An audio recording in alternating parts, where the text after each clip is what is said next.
Brother Matt is back, which is very nice after his part-time activities yesterday. Yes, hello. And Brother Tom Sanders has been invited in. It's a deep privilege, Simon. Well, it is, actually. Deep. Yes. Would you say you are... Because you're on news-reading duties... I am. At the moment. Have you finished for the day? Or? Yes, I have finished for the day, actually. Who's taking over at 6? Yeah, I'm only here because I've got some time to kill, but who's taking over at 6? Nicky Cardwell. Right, you're only here because you've got time to kill. No, you're not here because you've been invited to be part of the collective. No, He's got such a lovely voice, doesn't he? That was my line. Tom. But no, I'm here because I've been asked. Thank you for having me, Simon. It's a pleasure. So refined. Yeah, it won't last long. You wait. Tonight's confession comes from Borris. Thank you, Borris. Dear Simon and the collective, I'm writing to ask forgiveness for something that I did many moons ago when I was about 10 or 11. You see, I have an older sister who at the time was always getting me into trouble by telling tales to my parents. Who kissed Jamie Featherston, Mum? Guess, guess. You know your expensive perfume that seems to be decreasing. Older sisters and siblings, there's just so many of them. As soon as we open the older sister category, there'll be many of these. Anyway, Boris continues, I was always a funny child, trying to replace the bar of soap with the one that was supposed to make your face turn blue, but never did, that kind of thing. The local joke shop was my playground. Then one day on a visit to this local joke shop, I spotted a fake spider. It wasn't a tarantula-like spider, it wasn't that big, but it didn't look fake, it looked fabulous. It looked like just the kind of spider that you might find in the living room of your house in a September. So I bought it and was very proud of my purchase. Initially, I didn't know quite what to do with it, but then a thought came into my mind about my sister and getting her back for always getting me into trouble. I knew she didn't like spiders, in fact, passionately hated them. So clearly, what should I do? I knew that she was going to go out later in the evening to a nightclub, and that gave me plenty of time to place the spider. As soon as she went out, I snuck into my sister's room, trying to be quiet and not alert my parents that I was there. I put it on the bedside cabinet. No, it didn't. Then I put it on her beloved record player. Oh, that didn't look quite good enough. And then it struck me that to make it look more real, I would need to stick it on the ceiling. So I rushed out of the room and returned with some blue tack to stick it in place. Standing on the bed, trying to reach the ceiling, I decided the best place for the spider was directly above her pillow. I think so. I think this is rather good. So when she got into bed, she would see it, and I climbed off the bed thinking it was a job well done. Then later I went to bed when my parents told me to, like a good little boy, says Borris. Creepy Borris. The next day was a Sunday, where a lovely full English breakfast was awaiting me. I'd totally forgotten about the fake spider, but it quickly came back to me when my sister sat across the table. She leant over and she said, Oi, Borris, I hate you. Actually, my parents didn't look too happy with me either. And then the story came out. Everything unravelled. The previous night, my sister had returned from the nightclub in the very early hours of the morning. She had returned to her bedroom and spotted the spider and screamed the house down.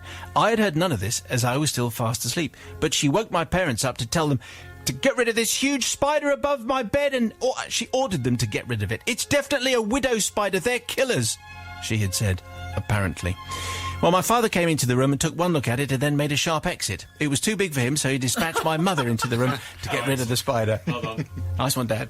So my mother climbed onto the bed with a duster to catch the spider, which she did.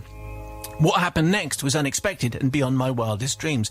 My sister started screaming and pointing at the ceiling, shouting, "The spider's laid blue eggs! Look, there's blue eggs across the ceiling!" Which my parents ignored.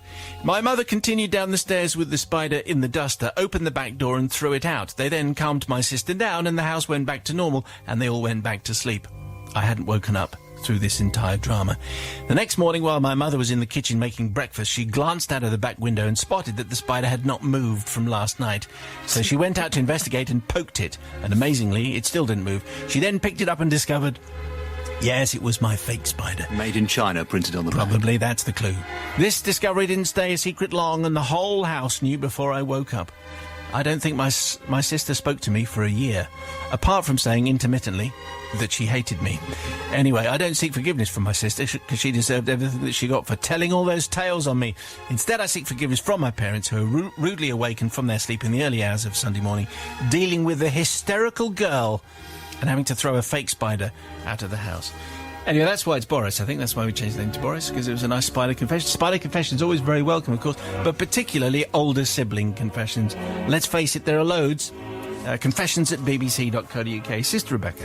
I hate spiders, and if someone had done that to me, I would have been furious. What about your older sister? Yeah, well, my older sister had done that to me. Yes. Well, yeah, that would have been just the combination. Unimaginable combination. But I think the mother was so brave. I mean, the dad was a coward. The mother was so brave to climb on the bed and get a duster and put the spider in the duster. That is a bit hopeless. And then to prod it the next day. I mean, really, good on her. I think that, she was the hero in all this, and I think that I can't forgive Borris for putting his brave mother through all that, and also doing that to his sister. It's just not fair. Tom the novice. So he's not seeking forgiveness from his sister, which I rather like, because she didn't like spiders, but then she wasn't very nice to her brother often as well. Poor old Borris, I think. But also, it's not so much a confession, it's just a very, very good story. And as the little boy who once bought one of those little plastic dog turds and liked to place it at various points around the house at the age of 8 or 9, as I'm sure you can well imagine. Yeah.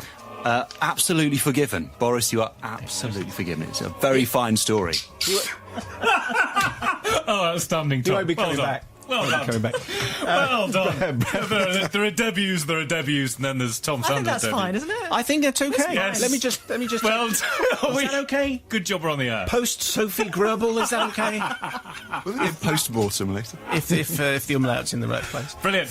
I, like Borris, I'm a pretty heavy sleeper. I once slept through a fire alarm at a hotel, so I can absolutely empathise with not being woken up by his hysterical sister. But this family doesn't sound too bright to me. How did they not work out that it's a fake spider? Spider is, falls into the duster and just stays there. Spiders, my experience, they tend to scurry around a lot. I bet you don't have an experience, Yes. but you make your wife deal with it. Yes, my wife to deal with such matters. No, I don't. No, of course I don't. I deal with all the spiders, real or fake, in my house. And on this occasion, this family does not sound too bright, so I am going to forgive, because Borris was clearly the brightest spark in that box. Scathing. Right, so this is down to IQ. Yes, it is. Unless, of course, the reason why I wasn't woken up was because I live in a particularly big house, and therefore it becomes a class thing, in which case I definitely forgive him, but not the family. Well, the screams couldn't be heard in the West Wing.